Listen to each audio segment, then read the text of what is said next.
Daddy కొత్త బండి కొనుక్కుందాం అనుకుంటున్నా డాడీ. అవును నాన్న, రోజు అప్ అండ్ డౌన్ చేయాలంటే చాలా కష్టంగా ఉంది కదా.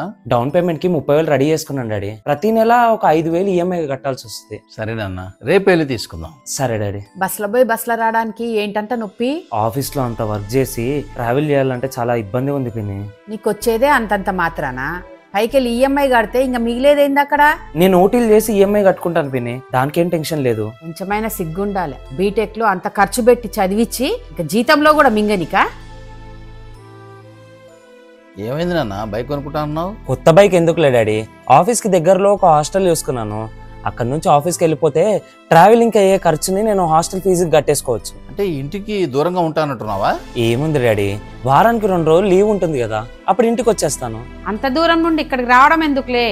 నెల నెల టైంకి డబ్బులు పంపించు చాలు, అంతే. సరే పిన్ని. పాపం పిల్లడు అంత దూరంలో ఒక్కడే ఎలా ఉంటాడే? ఇప్పుడే పుట్టిన బాబేం కాదులే నీ కొడుకు, బానే ఉంటారులే. తల్లి స్థానాన్ని ఎవ్వరూ మార్చలేరు. నాలా ఎంతో మంది పిల్లలు తల్లిని కోల్పోయి పిన్నితో చాలా ఇబ్బంది పడుతున్నారు. మనుషులు మారాలని ఆశ.